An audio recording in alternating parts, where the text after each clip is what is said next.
नमस्ते दोस्तों, आज के इस वीडियो लेक्चर में हम पढ़ेंगे ट्रांसपोर्ट फिनोमेना। ट्रांसपोर्ट फिनोमेना का मतलब होता है अभिगम्य परिघटनाएं, यानी कि कुछ ऐसी घटनाएं होती हैं जिसके अंदर कुछ क्वांटिटी जो है वो ट्रांसफर होती है। ठीक है, जैसे मान लीजिए एग्जांपल लेते हैं, कुछ घटनाओं का एग्जांपल है, जैसे कि विस्कोसिटी आपकी क्षमता है, आपकी थर्मल कंडक्टिविटी यानी कि ऊष्मा चालन है आपका, और आपका जो डिफ्यूजन यानी कि जो विसरण होता है। ये तीन ऐसी घटनाएं होती हैं जिसमें कुछ क्वांटिटी ऐसी होती है जो ट्रांसपोर्ट होती हैं। तो एग्जैक्ट आज उन्हीं क्वांटिटी के बारे में एग्जैक्टली हम लोग आज पढ़ेंगे। ठीक है, देखो फर्स्ट हम देखते हैं कि हमने आज तक जितने भी सिस्टम्स के बारे में, निकाय के बारे में विचार किया, हमने यही कहा कि वो निकाय इक्विलिब्रियम में है। इक्विलिब्रियम का मतलब वो साम्य अवस्था में है, उनके अंदर कोई बाह्य तरीके से कोई परिवर्तन नहीं किया जा रहा है या कोई भी आदान प्रदान नहीं किया जा रहा है, और उनमें कुछ परिवर्तन हो भी रहा है अगर, तो परिवर्तन इतना धीमे है या इतना नगण्य मात्रा में है कि उससे उसकी साम्य अवस्था में कोई अंतर नहीं आ रहा है। लेकिन हम यहाँ पर विचार करेंगे कि जब कोई निकाय साम्य अवस्था में नहीं हो, यानी कि वो स्थिर और नॉन इक्विलिब्रियम स्टेट में हो। देखो एग्जैक्टली में लिखा है to obtain steady non equilibrium state in system. किसी भी निकाय में अगर साम्य अवस्था नहीं है अगर, ठीक है, लेकिन वो स्थिर है, तो एग्जैक्टली देखो हम यहाँ पर एक विचार करते हैं सिस्टम के ऊपर। मान लीजिए कोई हमारा एक सिस्टम, मान लीजिए कोई नदी है। ठीक है, आपने देखा होगा कि नदी की जो सबसे ऊपर की जो परत होती है वो हमेशा तेज चलता है वो पानी हमेशा, और नीचे का जो पानी होता है, जो तल का जो पानी होता है, वो बहुत धीमे चलता है। ठीक है, मान लिया ये कोई नदी है जिसके अंदर ये नदी के पानी की हाइट है, ठीक है, तल से लेकर के उसकी ऊपर तक, जो जेड एक्सिस मान लेते हैं, एक्स एक्सिस में नदी बह रही है और वाई एक्सिस में इतनी चौड़ी नदी है। ठीक है, इतनी चौड़ी है और इतनी हाइट की वो नदी बह रही है। ठीक है, तो क्या होगा, आपकी एक भी जो लहर होगी, इस लहर पर पानी की गति जो है बहुत कम होगी, मान लिया 0 गति है, नगण्य मान लिया। लेकिन ऊपर वाली गति क्या होगी, बहुत ही ज्यादा तेज होगी। तो क्या होगा कि ऊपर वाली जो परत है वो तेज चलते हुए नीचे वाली जो परत है, मान लीजिए ये वाली नीचे वाली परत है, इस परत पर एक प्रकार का बल लगाती है, अपने साथ उसको घसीटती है। ठीक है, लेकिन जो नीचे वाली जो परत होती है वो ऊपर वाली तेज चलने वाली परत को रोकने का प्रयास करती है। ठीक है, इस बल को हम जो कहते हैं वो श्यानता बोलते हैं, कि ये जो परिघटना होती है कि एक परत द्वारा दूसरी परत के सापेक्ष जो विरोध में जो बल लगाया जाता है वो श्यानता कहलाता है। ठीक है, तो एग्जैक्टली यहाँ पर पहली परत दूसरी परत में एक फिजिकल क्वांटिटी, कौन सी क्वांटिटी, संवेग का क्या कर रही है, स्थानांतरित कर रही है। ठीक है, यानी कि विस्कोसिटी की परिघटना जो हो रही है, श्यानता की जो परिघटना हो रही है, जो फिनोमेना हो रहा है, इसमें कौन सी क्वांटिटी का स्थानांतरण हो रहा है, मतलब ट्रांसफर कौन सी क्वांटिटी हो रही है, वो ट्रांसफर हो रही है आपका संवेग हो रहा है। ठीक है, यानी कि ट्रांसपोर्ट हो रहा है ना मैंने, कि जो यहाँ पे संवेग है वो ट्रांसपोर्ट हो रहा है। तो सिंपल देखो एग्जैक्टली अपन देखते हैं कि the gradient of some physical variable is produce in it, यानी कि जब हम देख रहे हैं यहाँ पर कि वेलोसिटी जब लगातार चेंज हो रही है, यानी नीचे वाले की वेलोसिटी 0 है, ऊपर वाले की वेलोसिटी कुछ ज्यादा वेलोसिटी मान लिया है, तो उसको अपन किस प्रकार मेजरमेंट करते हैं,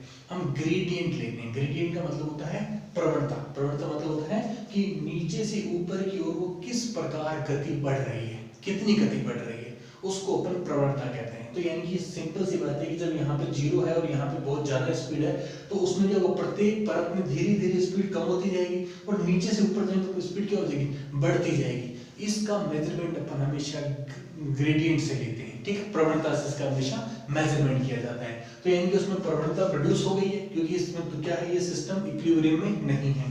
ठीक है, the gradient work as a driving force, और हम देख रहे हैं कि जैसे जैसे हमारा जो वेलोसिटी में जो अंतर आ रहा है, वो अंतर किस वजह से आ रहा है कि पहली पर ऊपर की परत तेज चलना चाह रही है, लेकिन नीचे की परत जो है वो उसके विरोध में एक बल लगा रही है। ठीक है, तो यानी कि gradient work as a driving force, यानी कि परिचालक बल की तरह काम करता है, विच ट्रांसपोर्ट, वो किसका ट्रांसपोर्ट कर रहा है, physical quantity associate with it, और वो उस फिजिकल क्वांटिटी का ट्रांसपोर्ट कर रहा है जो इसकी वजह से एसोसिएट मतलब बनी है। यहाँ कौन सी क्वांटिटी हमारी हुई है, यहाँ पर संवेग जो है वो ट्रांसफर हो रहा है। ठीक है, अब देखो एग्जैक्टली यहाँ पर कहा है कि in most of transport phenomena, जितनी भी ट्रांसपोर्ट फिनोमेना होते हैं, अधिकतर में जो परिघटनाएं होती हैं, उनके अंदर driving force is directly proportional, कि परिचालक जो बल होता है वो हमेशा समानुपाती होता है किसके, to the flux of physical quantity, कि जिस क्वांटिटी का ट्रांसपोर्टेशन हो रहा है उस क्वांटिटी के फ्लक्स के समानुपाती होता है। ठीक है,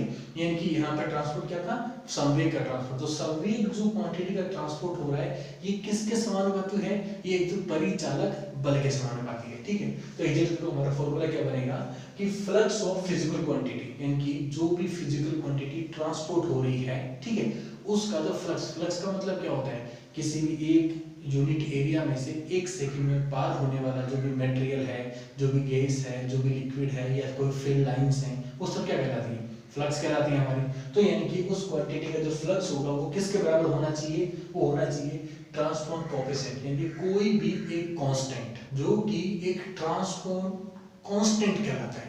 मतलब ट्रांसपोर्ट जो कोएफिशिएंट है ना, ये असल में एक नियतांक होता है। ठीक है, और गुणा में क्या होगा आपका ड्राइविंग फोर्स, यानी कि परिचालक बल होगा जिसकी वजह से ये पूरा सिस्टम चल रहा है। ठीक है, तो एग्जैक्ट देखो इस एक जो क्वांटिटी है ना, flux of physical quantity, flux of physical quantity को एग्जैक्ट मैंने अलग से और डिस्क्राइब किया है। मैंने लिखा है कि फ्लक्स डेंसिटी, ठीक है, जिसको अपन J और A से लिखा गया है। J एग्जैक्टली डेंसिटी के लिए लिखा गया है और यहाँ पे जो A लिखा गया है वो लिखा गया है जिस भी क्वांटिटी की आपको फ्लक्स डेंसिटी निकालनी है। ठीक है, जैसे मान लीजिए यहाँ पे अगर आपको संवेग की निकालनी है तो यहाँ पे आप मोमेंटम का P लिख देंगे, अगर आपको वेलोसिटी की निकालनी है या आपको एनर्जी की निकालनी है तो आप U लिख देंगे। अपन नेक्स्ट आगे देखेंगे यहाँ पे एग्जैक्टली। ठीक है, तो flux density of any physical quantity, किसी भी फिजिकल क्वांटिटी की अगर फ्लक्स डेंसिटी निकालनी है इस डिफाइन एज, उसको इस प्रकार डिफाइन किया जाता है कि the net transported amount of that physical quantity, यानी कि उस फिजिकल क्वांटिटी का ट्रांसफॉर्म जो हुआ है वो through unit area in 1 second, वो 1 सेकंड में किसी यूनिट एरिया में जो ट्रांसफॉर्म हुआ है वो फिजिकल क्वांटिटी क्या कहलाएगी, फ्लक्स डेंसिटी कहलाएगी। सिंपल एक फ्लक्स की परिभाषा जो हमारी होती है वही फ्लक्स डेंसिटी की परिभाषा है। ठीक है, अब देखो एग्जैक्टली हम शुरू करते हैं 1 बाय 1। नंबर 1 पर अपन लेते हैं विस्कोसिटी, जो मैंने एग्जैक्टली आपको यहाँ पर एग्जांपल भी लिया था। ठीक है, ये लिखा है कि when a velocity gradient is produced in a gas या लिक्विड, यानी कि कोई भी गैस या कोई भी लिक्विड अगर किन्हीं दो परतों के बीच में से निकल रहा है अगर, ठीक है, जहां पर उनकी वेलोसिटी लगातार क्या हो रही है, ऊपर से नीचे परिवर्तित हो रही है, तो उसे ग्रेडियंट से लिखते हैं। तो अगर कहीं भी ग्रेडियंट प्रोड्यूस होता है, प्रवणता अगर आती है उसके अंदर किसी गैस या किसी लिक्विड की गति के अंदर अगर, तो then momentum is carried out by molecules from one place to another place। और इस ड्यूरेशन, इस दौरान क्या होगा कि जो पार्टिकल्स होते हैं उनका जो संवेग होता है वो एक परत से दूसरी परत की ओर जाता है, मैंने बताया था आपको। ठीक है, तो another this given rise to phenomena of viscosity, और इस प्रकार की परिघटना को हम क्या कहते हैं, श्यानता कहते हैं। ठीक है, और ये किसमें होती है, केवल लिक्विड और गैस के अंदर होती है। तो एग्जैक्टली देखो इससे जो आपकी विस्कोसिटी को एग्जैक्टली उन्होंने इस प्रकार डिफाइन किया है, इसकी जो फ्लक्स डेंसिटी लिखी है आपको पता लग गया ना कि इसमें कौन सी क्वांटिटी का हो रहा है, इसमें मोमेंटम का हो रहा है, ट्रांसफर हो रहा है मोमेंटम का एक परत से दूसरी परत में। देखो एग्जैक्टली जे आपको किसको इंडिकेट करता है, फ्लक्स डेंसिटी को करता है। ए मतलब क्वांटिटी, किस क्वांटिटी का हो रहा है, हमारे मोमेंटम का हो रहा है, यानी कि हमारा संवेग p को अगर लिखते हैं ना मोमेंटम, संवेग p लिख दिया उन्होंने। ठीक है, और एग्जैक्टली वो किस डायरेक्शन में हो रहा है, वो एग्जैक्टली यहाँ पर x डायरेक्शन में हो रहा है। ठीक है, तो यहाँ x लिख दिया और वो किसके बराबर होगा, वो किसी कांस्टेंट, ठीक है, यानी j है ना, फ्लक्स डेंसिटी g हो गया आपका, वो किसके बराबर होगा, किसी भी कांस्टेंट के बराबर। तो मान लिया विस्कोसिटी के लिए हम जो कांस्टेंट काम में लिया हमने वो नीटा काम में ले लिया। ठीक है, और गुणा ग्रेडियंट v, ग्रेडियंट v मतलब वेलोसिटी का ग्रेडियंट ले लिया जो किसके बराबर होगा, ड्राइविंग फोर्स के बराबर होगा। और एग्जैक्टली यहाँ मैंने माइनस क्यों लिया है, क्योंकि यहाँ पर क्या होगा, ऊपर से नीचे जब ट्रांसपोर्ट होता जाएगा तो फ्लक्स जो डेंसिटी होगी वो लगातार कम होती जाएगी। तो ये एग्जैक्टली नेगेटिव साइन उसी को शो करता है।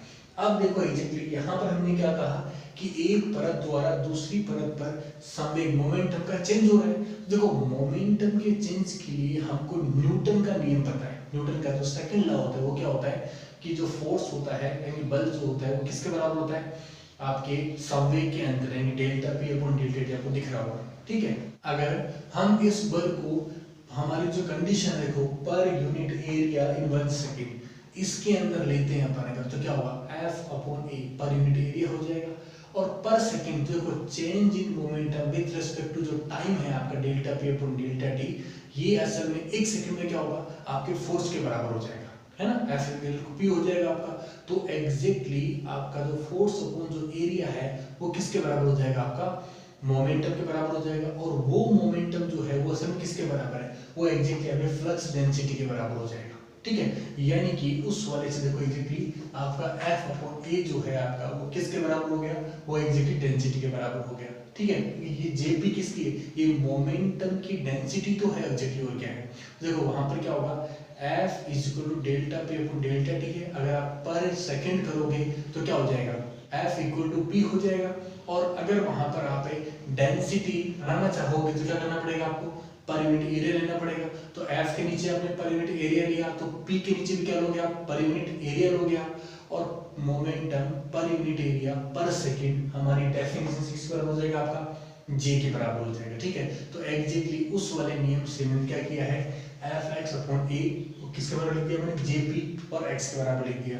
और ये जो फॉर्मूला है ऑलरेडी मैंने यहाँ पे निकाल रखा है, ठीक है। ये फॉर्मूला बराबर होगा तो देखो एग्जैक्टली क्या होगा, वो होगा माइनस नीटा और ग्रेड v को एग्जैक्टली मैंने इस प्रकार लिख दिया delta vx upon delta z, यानी कि vx मतलब वेलोसिटी x डायरेक्शन में है, वेलोसिटी x डायरेक्शन में है, लेकिन इसका जो ग्रेडियंट है, इसका प्रवणता जो है वो एग्जैक्टली ऊपर से नीचे की ओर जो है वो सॉरी हाँ ऊपर से नीचे की ओर चेंज हो रही है। मैंने क्या कर दिया with respect to delta z कर दिया।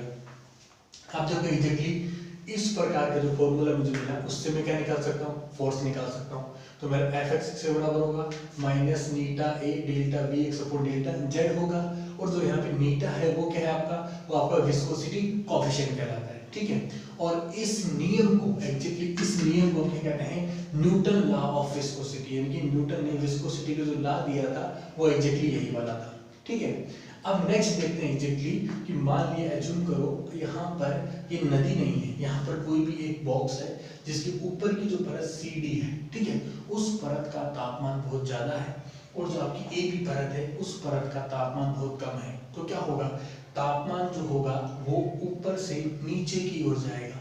और तापमान असल में ऊपर से नीचे की ओर किसकी फॉर्म में जाएगा, वो एग्जैक्टली एनर्जी की फॉर्म में जाएगा। तो यहाँ पर फिनोमिना तो किसका होगा, ऊष्मा चालन का होगा, ठीक है, यानी कि थर्मल कंडक्टिविटी का होगा। लेकिन इसमें ट्रांसपोर्ट कौन होगा, इसके अंदर ट्रांसपोर्ट कौन होगा, इसके अंदर ऊर्जा का ट्रांसपोर्ट होगा, ठीक है, ऊर्जा एक परत से दूसरी परत में ट्रांसफर होगी।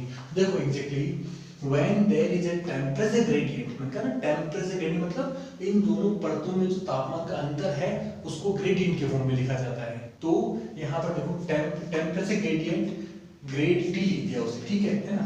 इन मीडियम यानी माध्यम के अंदर, जो माध्यम है उसमें टेम्परेचर ग्रेडियंट हो रहा है, ठीक है। Thermal energy get transfer in a direction normal to the isolated surface, यानी कि वो जो ट्रांसपोर्ट किसका हो रहा है, आपका थर्मल एनर्जी का ट्रांसपोर्ट हो रहा है, ठीक है। तो उस स्थिति में जो हमारी थर्मल जो एनर्जी होगी हमारी वो Ju के बराबर होगी, ठीक है। J क्या होगी आपकी ये वाली जो फ्लक्स डेंसिटी, और यहाँ ट्रांसपोर्ट कौन सी क्वांटिटी हो रही है एक ही जगह, यहाँ पर U मतलब ऊष्मा का ट्रांसपोर्टेशन हो रहा है, ठीक है। वो किसके बराबर होगी आपकी माइनस के ग्रेड टी के बराबर होगी, जैसे कि आपकी यहाँ बराबर लिखा मैंने, ठीक है। और इसका मतलब क्या हुआ माइनस के और delta T upon delta x हो जाएगा, मतलब ग्रेड को मैंने इस प्रकार लिख दिया। अब देखो एग्जैक्टली यहाँ पर एक नियम और है, नियम क्या है कि जो आपकी ऊष्मा का जो ट्रांसफॉर्मेशन होता है अगर वो पर यूनिट एरिया और पर सेकंड हो, हमारी इस वाली डायरेक्शन पे अगर वो per unit area in 1 second हो तो वो जो क्वांटिटी किसके बराबर हो जाती है, अपनी फ्लक्स डेंसिटी के बराबर हो जाती है। तो मैंने क्या किया ऊष्मा को पर यूनिट एरिया पर सेकंड लिया तो वो किसके बराबर होगी आपकी, वो एग्जैक्टली Ju(x) के बराबर होगी, ठीक है। और ये जो क्वांटिटी है ऑलरेडी यहाँ से फाइंड आउट कर चुके हैं, वो क्वांटिटी क्या होगी एग्जैक्टली आपकी माइनस के delta T upon delta x होगी। और यहाँ पे देखो एग्जैक्टली Q का एग्जैक्टली वैल्यू मिल जाएगा अपने को, वो क्या होगा, एग्जैक्टली एरिया इधर ट्रांसफर हो जाएगा और Q equal to minus K A delta T upon delta X होगा।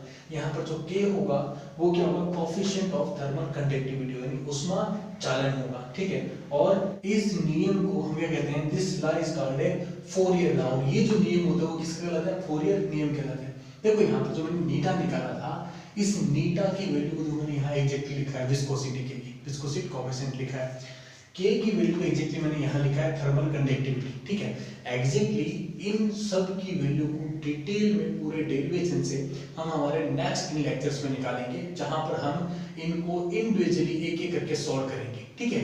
अब देखो एग्जैक्टली आपका जो नेक्स्ट है वो क्या है, मान लिया ये आपका अगेन सिस्टम कंसीडर करते हैं। आपका जो ये वाली परत है ना आपकी COD, इस परत पर नंबर ऑफ मॉलिक्यूल्स की कंसंट्रेशन बहुत ज्यादा है, यानी कि नंबर ऑफ मॉलिक्यूल्स की सांद्रता यहाँ बहुत ज्यादा है और इस लेयर पर सांद्रता बहुत ही कम है। उस स्थिति में क्या होगा कि इधर के नंबर ऑफ मॉलिक्यूल्स हैं वो अपनी सांद्रता से लोअर सांद्रता की ओर क्या होगा, लगातार वो बढ़ेंगे, तो वहां पर क्या होगा, मॉलिक्यूलर ग्रेडियंट प्राप्त होगा, ठीक है। यानी देखो तीसरे नंबर का, when molecular concentration gradient exist in A system, यानी इस निकाय के अंदर होगा, किसी भी निकाय में अगर जो आपकी है अणु की सांद्रता का जो अगर प्रवणता अगर दिखाई दे उस सिस्टम में, ठीक है, तो the number of molecules per unit volume, यानी कि इकाई आयतन में जितने भी नंबर ऑफ मॉलिक्यूल्स होते हैं, ठीक है, on one side of a certain surface, किसी भी एक सरफेस, ऊपर वाले सरफेस पर है हमारे, ठीक है, ठीक इसी प्रकार किसी एक सरफेस पर, तो क्या होगा, is it difference from other side surface, यानी कि यहाँ पर कंसंट्रेशन ज्यादा है तो दूसरे वाले सरफेस से क्या होगी, एक डिफरेंस रखेगी, अंतर रखेगी उसका, तो होगा कि ड्यू टू दिस डिफरेंस, इस प्रकार के अंतर की वजह से, ठीक है, दोनों परतों की सरफेस पर इन जो मॉलिक्यूल्स की सांद्रता के अंतर की वजह से, ठीक है, concentration gradient of molecules move from one place to other place, और वो एक स्थान से दूसरे स्थान पर कंसंट्रेशन हाई और लो की वजह से मूव करेंगे, चलेंगे, ठीक है। This phenomena is called diffusion. इस प्रकार की जो हमारी बड़ी घटना होती है इसे हम विसरण कहते हैं या डिफ्यूजन कहते हैं, ठीक है। और एग्जैक्टली इसको मैंने यहाँ पे लिखा है कि J है ना, ये आपका क्या है, आपका वही आपका है फिजिकल क्वांटिटी का जो कौन सी है, फ्लक्स वाली, प्लस डेंसिटी आपकी J आपकी, और यहाँ जो किस क्वांटिटी का ट्रांसपोर्टेशन हो रहा है, ट्रांसपोर्ट कौन सी क्वांटिटी हो रही है, यहाँ पे नंबर ऑफ पार्टिकल्स जो है वो ट्रांसपोर्ट हो रहे हैं, ठीक है, वो किसके बराबर होगी, माइनस डी ग्रेड एन। यहाँ माइनस का मतलब क्या होता है, जो लगातार ऊपर से नीचे क्या हो गया, आपके जो कंसंट्रेशन लगातार क्या हो जाएगी आपकी कम होती जाएगी, ठीक है। तो और ग्रेडियंट एन तो मैंने इस प्रकार लिख दिया है, minus D delta N upon delta X, ठीक है। अब देखो यहाँ पे डी जो है वो एग्जैक्ट क्या कहलाता है आपका, वो आपका डिफ्यूजन कोएफिशिएंट कहलाता है, ठीक है, विसरण नियतांक, विसरण गुणांक कहलाता है आपका, ठीक है। और ये जो लॉ होता है वो असल में फिक लॉ कहलाता है, ठीक है, इस नियम को अपन फिक नियम कहते हैं। तो एग्जैक्ट देखो अपने तीनों ट्रांसपोर्ट फिनोमेना जो डी था आपका डिफ्यूजन कोएफिशिएंट, उसकी वैल्यू का एग्जैक्ट मैंने यहाँ पर लिखा है। इसका भी लेक्चर अपन कंप्लीटली पढ़ेंगे कि इस वैल्यू को अपन किस प्रकार फाइंड आउट किया, लेकिन फिलहाल हम यहाँ पर इन तीनों कांस्टेंट की जो मैंने वैल्यूज रखी है वन बाय वन, ठीक है, फर्स्ट सेकंड एंड थर्ड की, इनमें एक रिलेशन फाइंड आउट करते हैं, ठीक है। तो देखो एग्जैक्टली मैं क्या करता हूँ, इन तीनों इक्वेशन में से डिवाइड इक्वेशन 2 by 1, यानी दूसरे नंबर की इक्वेशन को पहले नंबर की इक्वेशन से डिवाइड कर देता हूँ। तो हमने k अपॉन n लिखा है, ये पूरी इक्वेशन जितनी मैंने डिवाइड इससे कर दिया, सब कुछ कट जाएगा, केवल आपका c भी बचेगा, ठीक है, जो कि देखो यहाँ ध्यान रखना थोड़ा सा, ये स्मॉल c भी है, छोटा c है, ठीक है। और ये क्या, ये किसको शो करता है, ये शो करता है स्पेसिफिक हीट ऑफ 1 ग्राम, किसी भी 1 ग्राम की स्पेसिफिसिटी या फिर 1 ग्राम की आपकी विशिष्ट ऊष्मा को शो करता है, ये वाला, ठीक है। लेकिन इसको अगर आप मोलर की फॉर्म में लिखें, यानी कि स्पेसिफिक हीट ऑफ मोलर, ठीक है, तो एग्जैक्टली क्या होगा, यहाँ कैपिटल C आ जाएगा। कैपिटल C जो होगा वो क्या होगा, आपकी मोलरता के लिए होगा, ठीक है, अपॉन आपका टोटल मास आ जाएगा, जितने मॉलिक्यूल्स उसके अंदर मौजूद हैं आपका टोटल मास आ जाएगा, ठीक है। तो देखो एग्जैक्टली यहाँ मैंने क्या किया, ये जो क्वांटिटी है वो क्वांटिटी इस क्वांटिटी के बराबर है, और देखो मैंने क्या किया, सारी क्वांटिटी को एक तरफ ले लिया, मैंने m को इधर गुणा कर दिया और c को मैंने नीचे ले लिया, और ये क्वांटिटी किसके बराबर है आपकी 1 के बराबर है, ठीक है। तो एग्जैक्टली प्रैक्टिकली अपन जब देखते हैं तो इसका रिजल्ट भी लगभग 1 पॉइंट कुछ के आसपास ही आता है। ठीक है, तो हमारा थ्योरेटिकल एजुकेशन जो है वो प्रैक्टिकली काफी हद तक मैच खाता है। सेकंड देखो कि डिवाइडिंग इक्वेशन 1/3, पहली इक्वेशन को 3 से अपन डिवाइड कर देते हैं। तो मैंने नीटा अपॉन डी लिख दिया मैंने, ठीक है, और नीटा की वैल्यू रख दी और डी की वैल्यू रख दी। जो भी मैंने कैंसिल आउट किया, केवल इसमें क्या बचा, रो। रो क्या एग्जैक्टली आपका डेंसिटी बचा, ठीक है, और एग्जैक्टली इसको मैं सिंपल इसको लिख सकता हूँ, नीटा बराबर रो और डी लिख सकता हूँ। तो यानी कि और सिंपली इसको एक फॉर्म में और लिख सकता हूँ, eta rho upon D equal to 1, ठीक है। तो एग्जैक्टली ये कुछ रिलेशंस हैं हमारे इन कांस्टेंट्स के बीच में। और आज के इस लेक्चर में हमने ये पढ़ा कि जो हमारे ट्रांसपोर्ट फिनोमेना जो होते हैं हमारे, उनको एग्जैक्टली किस प्रकार रिप्रेजेंट किया जाता है, ठीक है। लेकिन हम आने वाले हमारे नेक्स्ट जो 3 लेक्चर होंगे, उन तीनों लेक्चर्स के अंदर हम 1 बाय 1 जो है वो इन सारे जो ट्रांसपोर्ट फिनोमेना इनको डिटेल में स्टडी करेंगे। Thank you.